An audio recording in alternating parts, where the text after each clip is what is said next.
que gravada na memória vem contar da estrela guia no sertão dos índios bravos, manchado de sangue de cruzes e coroado. Rio Preto, vem passando sem parar, vem contar a nossa história, vem guardar nossa memória. Bom dia a todos que estão nos acompanhando hoje, neste dia que estamos aqui no sítio São José, sítio do Dr. Márcio, grande produtor rural aqui de São José do Vale do Rio Preto. Estamos aqui com o senhorzinho, o senhor João Pereira Neto, que trabalha aqui no sítio e que vai nos contar um pouco da história do Dr. Márcio, da Dona Isabel, uma grande família que fez muito e continua fazendo muito pela nossa cidade. Bom dia, senhorzinho, e muito obrigada por essa oportunidade de compartilhar essa história tão bonita e importante para nós. O Dr. Márcio é natural de Piau, Minas Gerais, filho lá de fazendeiro. Ele se formou em medicina, ele é médico, cirurgião, obstetra, e veio para aqui, visitando São José em 1980. E adquiriu esta propriedade do senhor Mauri, que na época era um guarda rodoviário, com a sua esposa Jô, que é da família do Juvenal Pereira, muito conhecido aqui na região. E ele comprou a propriedade aqui de Sítio Cachoeira, que hoje se tornou Sítio de São José. E iniciou a sua função com 10 vacas leiteiras, né, da raça holandesa, PO. Começou uma criação pequena com 10 mil frangos de corte, e um plantio de café com mais ou menos 12 mil pés, além de uma meia dúzia de cabeças de porcos. E tinha na época uns 4 ou 5 funcionários. Eu me lembro do senhor João Felipe, senhor Egídio Gonçalves, Ciro Xavier, senhor Jacinto Custódio e João Felipe, já falei. E mais alguns outros que eu não me lembro. E depois, em 1982, eu vim trabalhar com ele também para ajudá-lo aí no início. Então o início foi muito pequeno. 10 vacas leiteiras, 10 mil frangos, 12 mil pés de café, uma meia dúzia de cabeça de porcos, né? E uma horta também que plantava chuchu e olerícola, né? E ele foi crescendo à medida que nós chegamos a ter, na época, na década de 90, ele chegou a ter aqui mais ou menos quase 200 cabeças de gado entre corte e leite. Chegamos a tirar 500 litros de leite num sítiozinho com 7 hectares. Cujo sítio que pegava o leite para a cooperativa, ficava admirado. Pô, tem fazendas grandes que não fazem isso, esse com um sítiozinho tira 500 litros de leite, né? Nós chegamos a tirar essa quantidade. E tínhamos o melhor gado da região, o gado holandês, segundo o Dr. Hélio Pacheco, que dava assistência aqui para o sítio. Ele tinha o melhor gado da região na época. Então aqui nesse sítio, nós chegamos a ter quase 200 cabeças de boi entre corte e leite. Chegamos a ter 20 mil frangos e chegamos a ter quase 1000 cabeças de porcos entre engorda e leitão. Além do plantio de café, que de 12 mil fomos para 50 mil. Então a gente começou com uma coisinha pequena e cresceu. E ele, animado com esse crescimento, comprou o sítio ali de Morelli, que era comprou do Pedro Antunes, né? Aquele pessoal ali, era o sítio Santa Terezinha e o sítio Eldorado. E ali ele construiu galpões, comprando do Dr. Sérgio Rezende, que estava demolindo a granja dele na época, isso na década de 90, e nós chegamos a ter ali, no sítio Camboatá, que hoje é sítio Contendas, 100 mil cabeças de aves. Fábrica de ração, criação de porcos, parreira de chuchu e mais um plantio de 50 mil pés de café. Isso no sítio Camboatá. Depois ele compra, já na década, tudo na década de 90, né? Ele comprou o sítio de Contendas, do comandante Osmar Pontes, né? Na época. Mais ou menos 20 alqueires, né? E lá nós construímos toda a estrutura do café, máquinas de beneficiar, secadores, terreiros de café, e plantamos 150 mil pés de café em Contendas. E chegamos a ter 5 mil pés de tangerina poncã, 1.000 pés de caqui, e além de quase 5 mil pés de parreira, né, de morões de parreira de chuchu.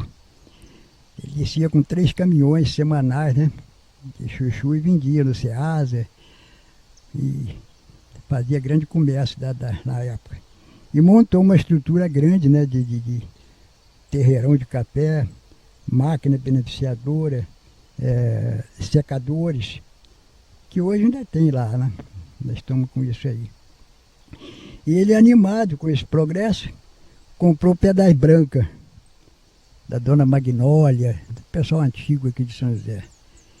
Lá nós plantamos 200 mil pés de café, no sítio Pedras Brancas, que hoje está loteando, né? E ele, como era ele com a sua esposa, que eram tão religiosos, praticantes, né, católicos, ele doou um lote para a Igreja Católica, que hoje tem lá a construção da igreja, a Igreja Sagrada Família. Foi doada por ele aquele terreno, né, para a igreja. E a esposa dele, a dona Maria Isabel, é líder do apostolado. Até na ocasião que São José, o apostolado completou 100 anos de existência, ela organizou uma festa muito grande, né, na igreja de São José, convidando o padre Roque Schneider, que era na época, até hoje, não sei se ele ainda aparece na televisão, ele tinha um programa de televisão, uma pessoa muito importante, né? Que era, parece que o dirigente geral do apostolado.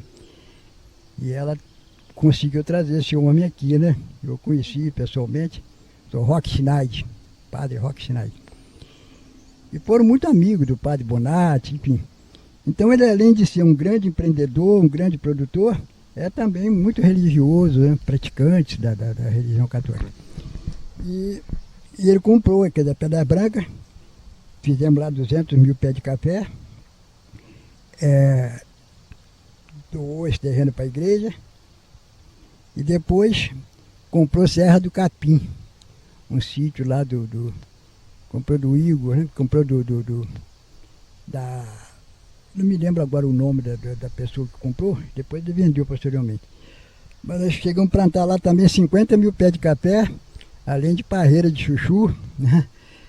Então, e depois tinha também a Piau, que ele herdou do pai, né? O sítio de Piau, temos até umas fotos aqui. E lá plantamos banana, né? Que era terra de banana. Nós plantamos lá 50 mil bananeiras, plantamos 50 mil pés de café com nilon, que é o que dá naquela região, né? Além de plantio de arroz, mandioca, né? E feijão. Quer dizer, o Dr. Márcio foi um grande produtor, né, de rural. É a função dele. E chegamos a ter, todo com esse movimento, uns 150 funcionários, cuja maioria com carteira assinada, legalizado, né? E a outra parte na época da colheita, né? Então essa é a história dele como um grande produtor e empreendedor de São José. O Dr. Márcio. Poucos conhecem, né? Porque ele fez, né? Num período tão pequeno, né? Em 10 anos ele fez um grande movimento aqui em São José, né? E deu emprego para muita gente, né? Eu sou muito grato a ele, que aprendi bastante com ele, né? E ele está ainda ativo, embora não está podendo se locomover, mas está lúcido, está bem, está animado daqui a comprar vacas e fazer São José progredir, né? Quer dizer, tem projeto de comprar 80 vacas ainda, né? Então, é uma pessoa que merece admiração, né? Por ser empreendedor e uma pessoa que veio de fazenda, né? Ele veio de filho de fazendeiro. Mas a vocação dele mesmo é produtor, não é médico, é produtor rural, né? Tanto que ele se intitula produtor rural, né? E essa, resumindo, é a história dele, né? De um grande empreendedor e que merece ser divulgado, né? Porque pouca gente sabe, né? Ele é muito conhecido na igreja, nesse pessoal, mas pouca gente sabe da grande movimento que ele fez nesse período aí de 40 anos, né, praticamente. Eu trabalho com ele já há 38 anos, né? Agora. Então, temos essas histórias aí que o povo precisa conhecer, quem é o Dr. Márcio. Além do religioso, que todo mundo conhece aí, mas saber quem ele é, na verdade, um grande empreendedor. Pessoa que sempre procurou em dar trabalho, criar empregos, né? Então ele dizia, nós precisamos criar trabalho, para fazer isso, para dar emprego para esse pessoal. O pessoal de São José precisa trabalhar, precisa ganhar dinheiro, precisa, né? E ele fazia questão de assinar carteira. Eu vim ter minha carteira assinada aqui com o Dr. Márcio. Apesar de trabalhar quase 40 anos sem carteira, né?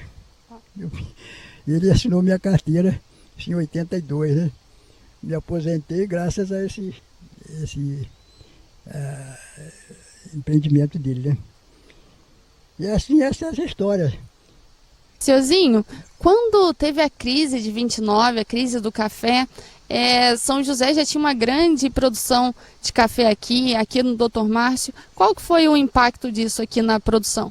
Olha, na época dessa crise, que foi a época da recessão, né, de 1929, e depois logo veio a Revolução de 30, então naquela época as fazendas aqui, Fazenda Belém, Fazenda Calçado, Fazenda Sossego, Fazenda Bela Esperança, Fazenda Pouso Alegre, Fazenda Águas Claras, ali a fazenda onde é hoje o Hotel Fazenda, né, do Valverde, eram grandes produtores de café. Então, conta a história, o seu Valdemiro me contava que na época da Revolução de 30, o Juarez Távora, que na época era um oficial lá, teve escondido ali na Fazenda Belém, do Paulo Werneck.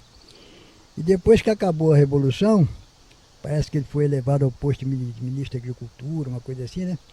Ele, em agradecimento ao Paulo Werneck, mandou construir aquele prédio que hoje é a Coopervale, foi depois da Coopervale, né? Uma coisa grande para a época, né?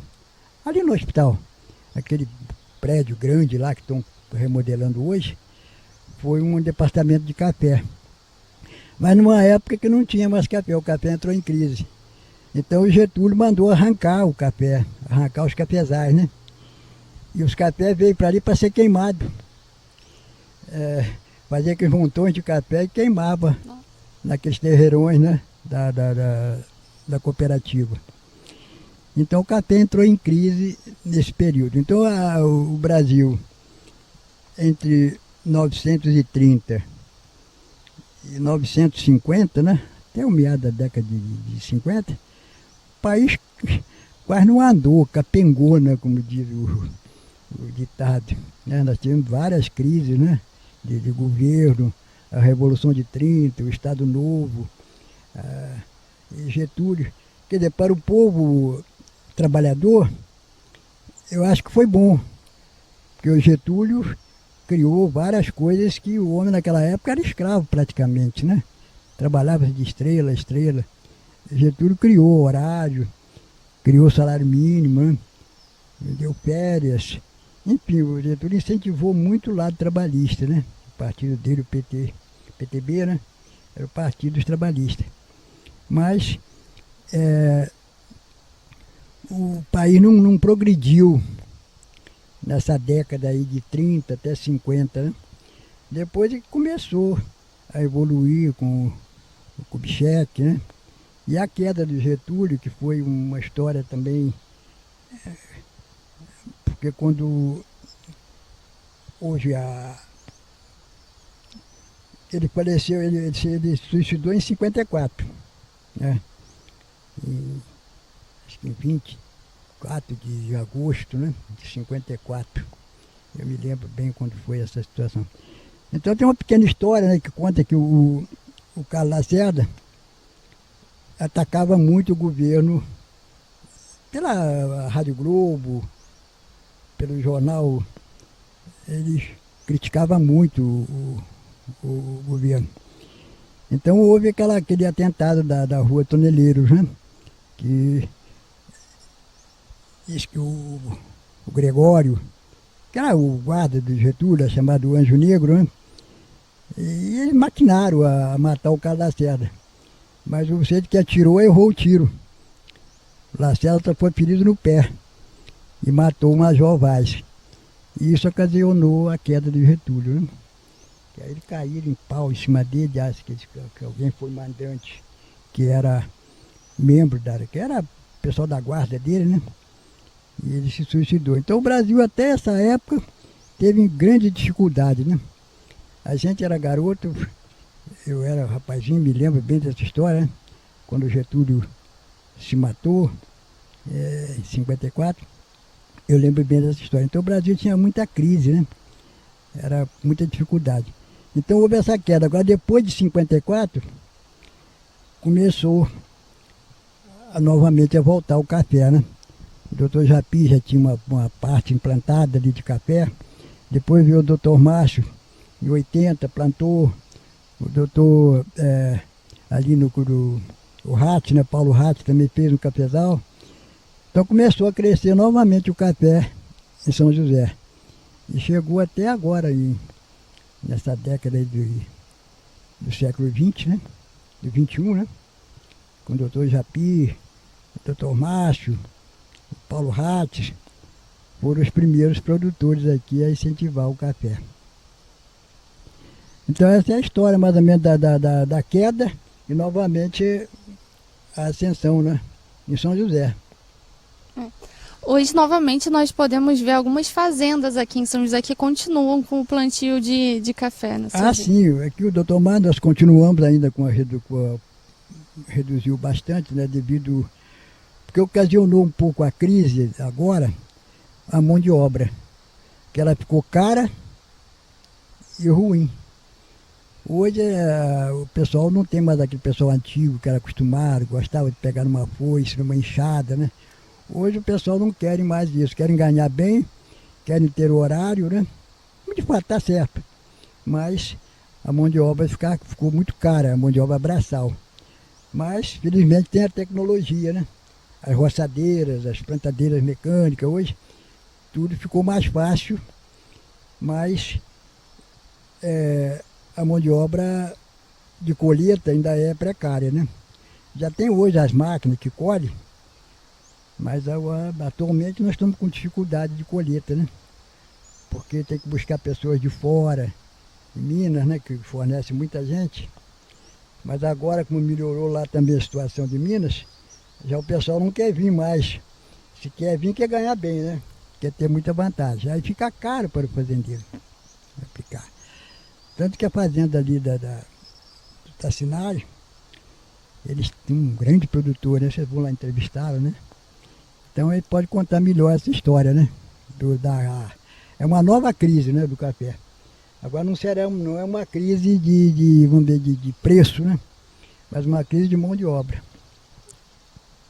Seuzinho, eu agradeço muito a participação do senhor. Olha, eu que agradeço a oportunidade aí de estar podendo falar dessas coisas, né? Que é sempre bom relembrar o passado. Com certeza.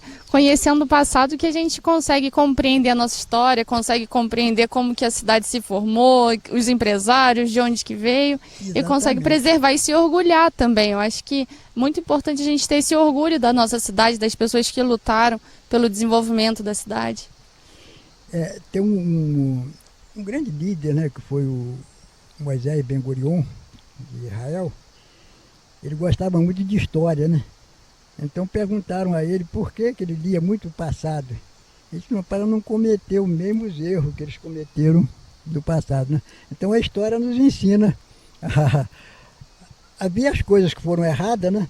E a gente não cair no mesmo erro, né? Então por isso é bom conhecer a história. Olha, então muito obrigada por esse tempo, conversando e nos contando tantas histórias. Muito obrigada. A agricultura vai, com certeza, se recordar, todos os agricultores vão se recordar disso, vão se orgulhar e as gerações da frente também vão poder conhecer como começou a agricultura aqui em São José, o café, o caqui. Isso aí. E eu também agradeço a oportunidade de poder falar, né? Normalmente incentivar aí a pessoa do Dr. Márcio, uma pessoa que eu gosto muito, não só como patrão, mas como amigo, né? Uma pessoa que me ajudou muito. E estamos aí até hoje, né? Embora ele, coitado, está com possibilidade de andar, mas eu admiro muito o Dr. Márcio, sua esposa, Maria Isabel, grande líder religiosa. E para mim é um prazer poder contar essa história, que poucos conhecem, né? Como foi o início dele, né? Como ele se tornou grande, que ele começou pequeno aqui, com uma quantidade mínima de coisa, e foi crescendo. Quer dizer, isso demonstra que ele tinha um grande tirocínio, né? Uma grande capacidade administrativa e empreendedora. Muito obrigada. Muito obrigada e agradeço também ao Dr. Márcio por estar, a Dona Isabel, por estar permitindo esse momento que aconteça aqui e está permitindo também que a gente conheça um pouco mais a fundo a história de vocês. Muito obrigada, parabéns, que Deus abençoe cada vez mais e ao senhor também, Seuzinho, que Deus continue abençoando essa memória privilegiada que o senhor tem. Muito obrigado. Obrigada. Muito obrigado.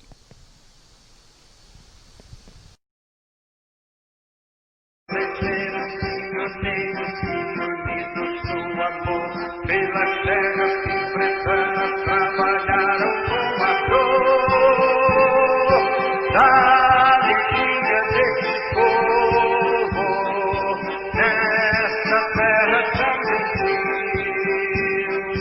São José do Vale do Rio Preto, uma parte do Brasil.